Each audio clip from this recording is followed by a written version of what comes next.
Era uma tarde quente de agosto de 1966 e o calor no morro isolado, em algum lugar do Brasil, parecia intensificar o silêncio. Um silêncio que foi brutalmente quebrado pela descoberta mais estranha e perturbadora que as autoridades locais já haviam presenciado. Dois homens, deitados lado a lado na grama rasteira, inertes, trajando ternos impecáveis, e o mais bizarro de tudo, máscaras de chumbo cobrindo seus rostos. Máscaras que pareciam ter sido feitas sob medida para ocultar qualquer vestígio de expressão, de vida. A notícia se espalhou como um incêndio e logo o local estava tomado por viaturas e curiosos que mantinham uma distância respeitosa da cena macabra. A perplexidade era palpável no ar. Os peritos se aproximavam com cautela, seus rostos exibindo uma mistura de choque e incompreensão. Não havia sinais óbvios de violência, nem luta, nem sangue. Apenas os dois homens, em pose quase serena, e o mistério pesado das máscaras. Parecia um cenário saído de um filme de ficção científica barato, mas era assustadoramente real. Eu, como parte da equipe, senti um arrepio na espinha que não tinha nada a ver com o clima. Era a estranheza da situação, a falta de qualquer pista convencional. Os corpos estavam intactos, as roupas arrumadas. Era como se tivessem simplesmente deitado ali e esperado. Mas esperado o quê?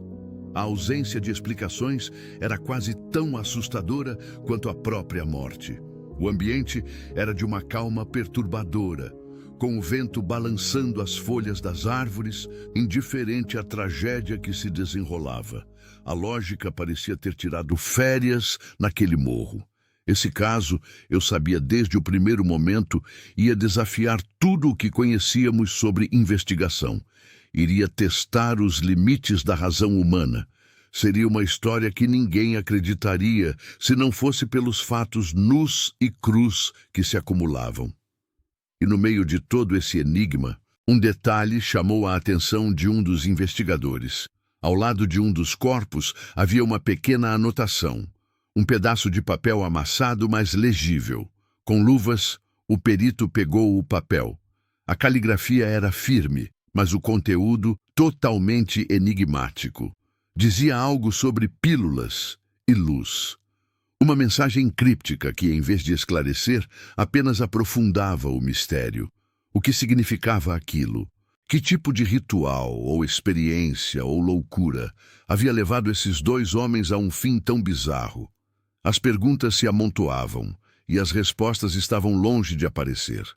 Antes de continuarmos, inscreva-se no canal e diga-nos nos comentários de onde você está assistindo. Para entender a dimensão desse mistério, precisamos voltar um pouco no tempo, antes daquela tarde no morro. As vítimas eram Manuel Pereira da Cruz e Miguel José Viana, ambos técnicos em eletrônica, moradores de Niterói. Eram homens comuns, com uma rotina comum, ou pelo menos era o que parecia para quem os via de fora. Manuel era um pouco mais velho, com seus 30 e poucos anos, enquanto Miguel tinha 20 e poucos.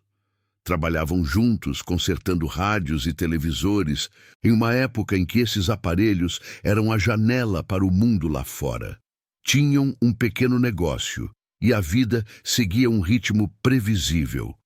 Suas famílias eram pessoas simples, que os viam como trabalhadores dedicados, talvez um pouco reservados, mas nada que fugisse muito do padrão. Niterói, na década de 60, era uma cidade em crescimento, com suas praias e o ir e vir de barcas para o Rio de Janeiro. A vida ali tinha seu charme, mas também sua monotonia. A rotina deles era marcada por idas a lojas de eletrônicos para comprar peças, visitas a clientes e o trabalho na oficina. Nada de muito excitante. No dia 17 de agosto de 1966, por exemplo, eles foram vistos comprando materiais eletrônicos em uma loja. Disseram que iriam consertar uma televisão. Um compromisso normal de trabalho, sem nada que pudesse levantar suspeitas. Mas essa era apenas a superfície de suas vidas. Por baixo dessa fachada de normalidade, uma rachadura começava a aparecer. Manuel e Miguel tinham um interesse crescente, quase uma obsessão, por temas que iam muito além dos circuitos e resistores. Eles estavam profundamente envolvidos com ocultismo e espiritualidade. Não era um hobby casual, era uma busca intensa que os levava a explorar livros e a frequentar lugares que a maioria das pessoas consideraria estranhos ou até perigosos. Eles haviam feito várias visitas a um vidente na região, buscando respostas para perguntas que talvez a ciência e a religião tradicional não pudessem oferecer. Não sabemos exatamente o que discutiam nessas sessões, mas é fácil imaginar que buscavam alguma forma de iluminação, de conhecimento oculto. Compraram vários livros sobre espiritismo e magia negra, mergulhando cada vez mais fundo nesse universo.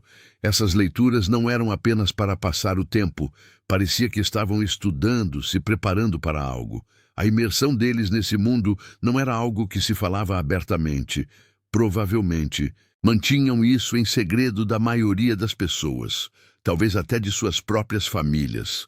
Era um clube exclusivo para os dois, onde compartilhavam suas descobertas e suas crenças.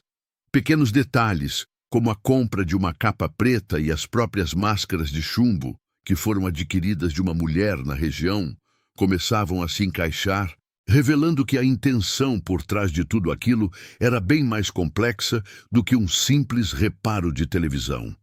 A mulher que vendeu as máscaras e a capa se lembraria deles. Contou à polícia que eles pareciam estranhos, mas não suspeitos. Apenas dois homens com um pedido incomum. Naquele momento, não havia nada que indicasse a tragédia que se aproximava. Eles pareciam estar seguindo um roteiro, um plano que só os dois conheciam. Essa busca por algo além, essa imersão no ocultismo, não era apenas uma curiosidade passageira. Era o motor que os levaria àquele morro isolado, a um encontro final com o desconhecido. A narrativa agora começa a se aproximar daquele fatídico dia. A investigação se aprofundou e um dos primeiros focos foi a enigmática anotação que estava com os corpos. Os peritos conseguiram desvendar o texto completo. Era um conjunto de instruções que falava sobre pílulas para a proteção do estômago, esperar o sinal combinado, levar 2 cápsulas e, por fim, depois dos efeitos, proteger o metal. A frase proteger o metal intrigou a todos, mas a peça-chave que ligava tudo parecia ser a mulher que vendeu as máscaras e a capa. Ela foi encontrada e seu depoimento foi crucial. Ela confirmou que Manuel e Miguel haviam comprado as máscaras de chumbo e uma capa preta dela. Disse que os homens pareciam estar com pressa, mas não demonstravam medo.